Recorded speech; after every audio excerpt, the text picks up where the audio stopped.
This podcast is brought to you by Kempower, the reliable, quick, and scalable EV charging solutions for everyone and everywhere. And StarCharge, the largest EV charging manufacturer in the world, and is also a provider of residential and commercial battery storage.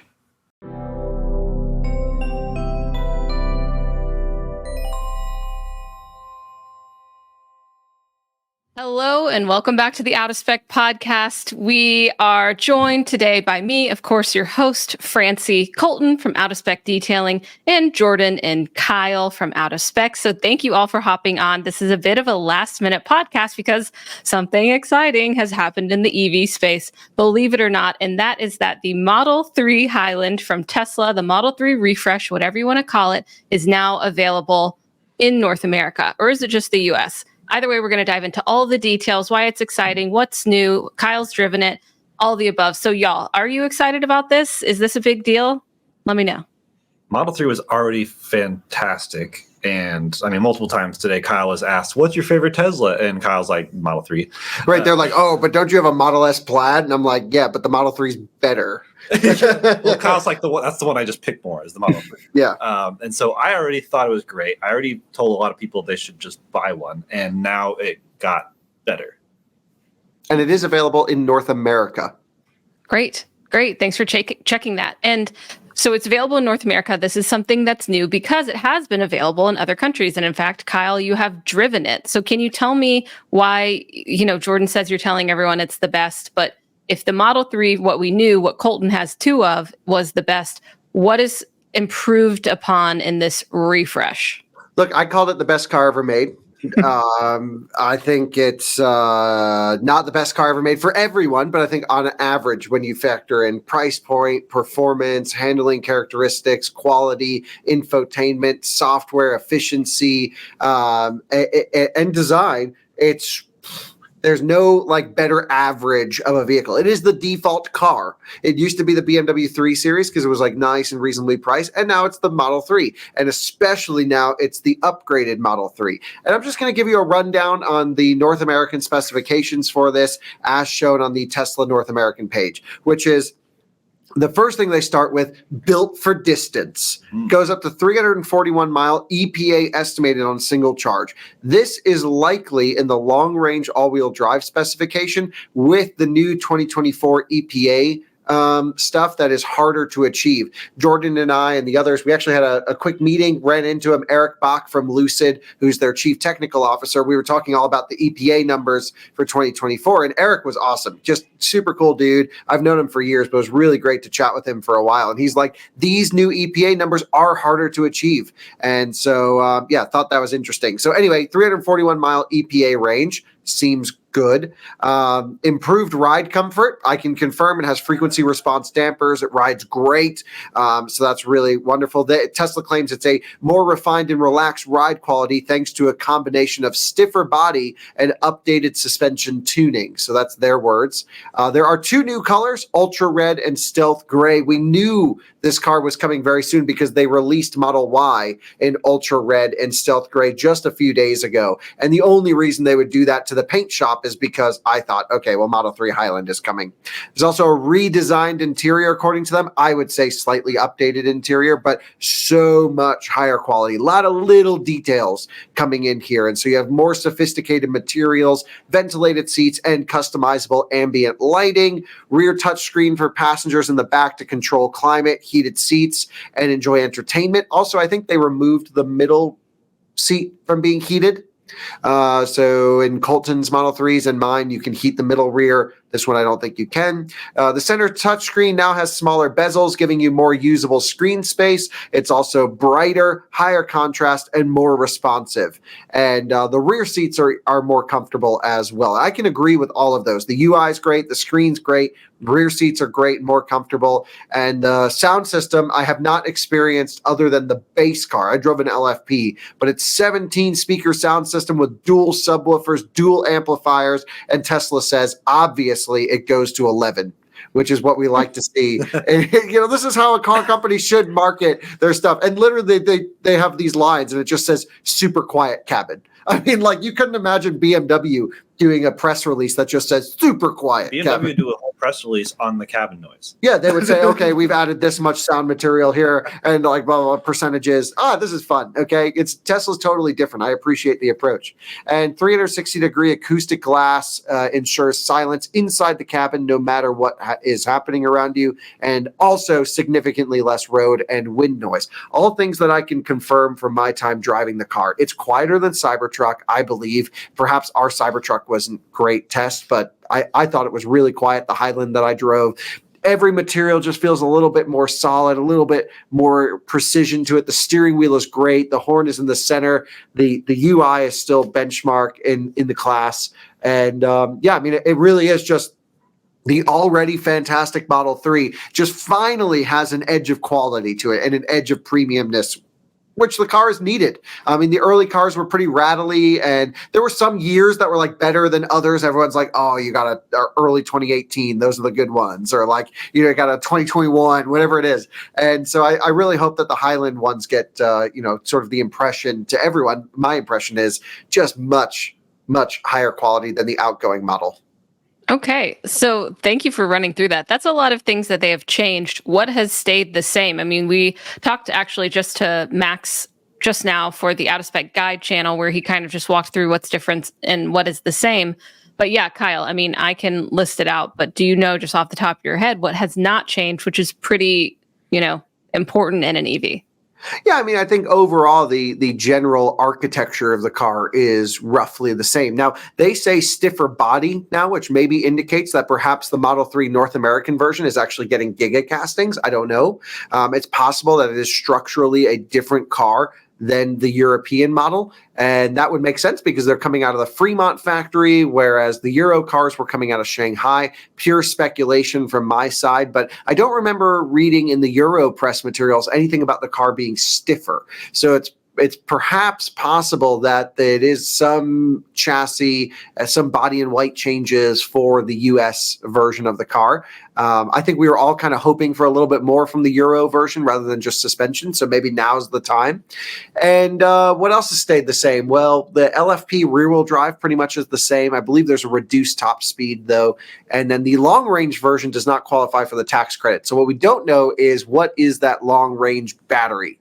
It sounds like it might be a long range LFP battery, which would be really interesting. Just a guess. I don't know. Why wouldn't it qualify for the tax credit unless they're, using cells that don't qualify? Model 3 Performance still qualifies. It's the old version. So there's no Model 3 Highland Performance yet, so we're unsure. So that has stayed the same, a trim level of the car. It's actually cheaper to buy a Model 3 Performance than a Model 3 Long Range Highland when you factor in the tax credit at the moment. So, yeah, I mean, what hasn't changed? Model 3 is still Model 3. It's the right size. It's still fun. It's still an enjoyable car. It's still, very under the radar. No one looks at, you're just driving a normal Model 3. They're on every corner for good reason. They're not exciting. It's just, the default car. That has not changed. Yeah, and along with what hasn't changed, the pricing hasn't seemed to change dramatically. If you look on the website, so that's what we saw. And also the range. I know that there were the changes in the EPA requirements, which we're going to have a podcast on that will dive into all of that. But that just seems, if there's any changes there, more to be with this new rule. But like you said, we're not sure about the battery, I guess. But what about the drivetrain? Because, the motors, I think, are the same from outgoing. This is all just guessing. We have to test all this stuff, of course. But I guess if the battery's the same, why wouldn't it get the tax credit? Well, it wasn't on the previous gen because it was made in China, where the Performance is made here in the States for the cells. No, but the Performance and the long range used the same battery. That was my understanding. I could be totally wrong, but that was my understanding that Performance and long range used different cells in them. I don't think so. But maybe. Let us know in the comments. Yeah, I've seen people reporting saying the new car won't get the tax credit because it's using the same battery as the last car. So, but Performance still got it, which is just weird. The Performance in the long range had the same battery. Oh, how are we going to settle this? We'll have to look into it. And I then gotta maybe go through EPA filings. Your favorite homework. which is, something, so we can dive into that perhaps on a longer one. But also what is significant here is that it does say on the website, like if you're looking to order one right now and you can order it, that you'll get delivery between January and February. It's January 9th when we're recording this. So they're in production. Probably want to act a bit fast if you're interested in this. And I mean, I think everyone kind of in this call at least feels like it might be a no-brainer. If you're in the market for an EV that is at all kind of like the Model 3, this is probably a great option. I know that I am actually in the market for something. And, I've been considering everything that's out there. And while the Model 3 in some ways is not ideal, it does seem like it would be a really good option for me. What do y'all think? What's not ideal to you? So it's smaller than maybe I would want. I'm used to a bigger car that can just do all the things that, like, I can put whatever in it. I can car camp in it, that kind of ease of use. So that would be different going to a Subaru Solterra. Yeah, get a Solterra. You're a Subaru person. Yeah, enjoy your road trips. Let's be serious here.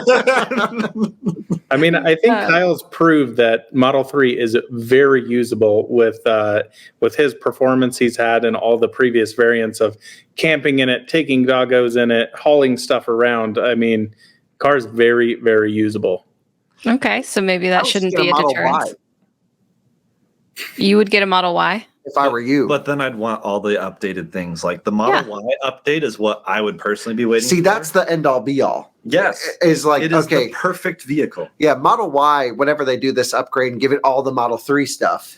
Because I always wanted, like, I love cooled seats and I love the ambient lighting. I know it's not that cooled big of a seats. deal. We didn't even mention that. Yeah, ventilated seats and ambient lighting. So basically, what a lot of people, when the Model 3 came out and in the past few years, a lot of people were like, this is kind of a luxury sedan. They didn't say like full luxury. It was like semi-luxury. But like the blatant things were like, it doesn't have these couple things that people seem to care about when they're classifying something a luxury like sedan.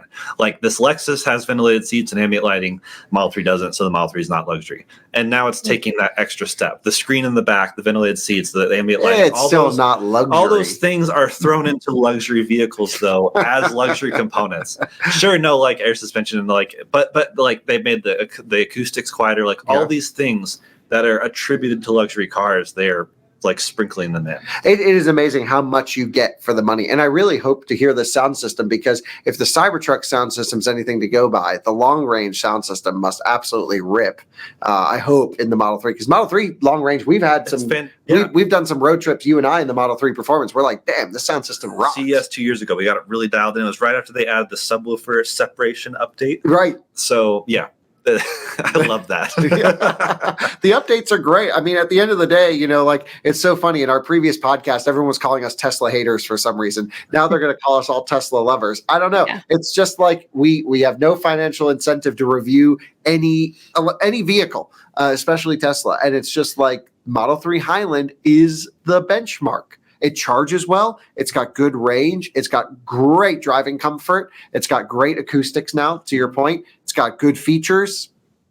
And it looks great. Looks really nice. Maybe they'll add another update where you can separate out the subwoofers and adjust the phase control on each one, just like a true home theater experience. Okay. Well, that is starting to sound a bit luxurious, but it sounds like, at least I love to road trip. I know it's a good road tripper, especially with the whole supercharger network built in. I had thought like maybe I should take on a CCS EV as, my EV, so I could experience what everyone is experiencing beyond what I already have. But do I have to be such a martyr? I'm not sure. I think that the Model 3 would be a good option for me. And then, of course, it does make me wonder, if I do end up getting a Model 3 refresh, will Kyle just steal it from me? And just like Kyle's dad, you'll like see it as it like arrives at your house and then leaves. You'll be like, oh, the truck will be there to pick it up. You can have the Twizy. The Twizy of all things. Okay, we Coleton. need it because we have to run it against Ryan's car and a whole bunch of other testing. So yeah, if we can get one so we can borrow it. That would be great. Road trip it out here. I don't know. I really don't see it as a Model 3 person, but No, me neither. I don't really see myself as like a Tesla gal, but I mean, when I look at my options, what's that? It's a compelling offering. It's a great car. It's compelling. Vacuum, but also with all the factors, like it's a great car. okay. So what is there really to say about the car? I've already reviewed it. I've already made a hour-long driving review. It's all up there, so everyone can learn about it. Colton, you just bought a Model 3 Performance. Are you kicking yourself yet? Nope, not at all. Where's the performance at? Oh, what do you need a Performance for? You're commuting to the office. Yeah, very quickly every single day. He's shaving seconds off of it. That's right. He's got the lap timer out to get to the shop. Yes, every single day. There you go. Yeah, I mean, there are design changes. Colton, what do you think about the design changes from yours to the new refresh? Yeah, I mean, it's an opinion, of course. I do not love the front bumper. I always kind of reserve the right to see a car in person to like really get the proportions and see how it looks. Not super into the front end. I really like current Model 3 styling. Everybody says it's dated. Sure, that's fine. I think the rear end looks fantastic on it. You really get that baby Model S type vibe from it for sure. I'm really anxious to check out the interior.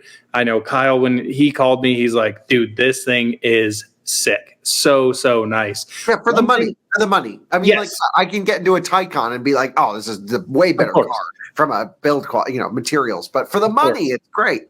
Yes. And one thing I'm anxious to check out is these being built in Fremont are the first couple thousand of these just going to be an absolute disaster. Colton, are they actually built? Did we confirm they're Fremont built? Because I just thought of that because we mentioned they were going to be built there. Right. What if they don't get the tax credit because they're coming from Shanghai? They 1,000% could, which I would say, yeah, you definitely want one of those. Everybody you talk to is like, Shanghai built vehicles are some of the best built Teslas out there. And I know you drove this thing and you're like, I mean, every shut line is literally perfect. The interior is so quiet. I mean, my Model 3 today, I posted it on Twitter. I'm rolling down the road at, 40 miles an hour, a 3,000 mile car.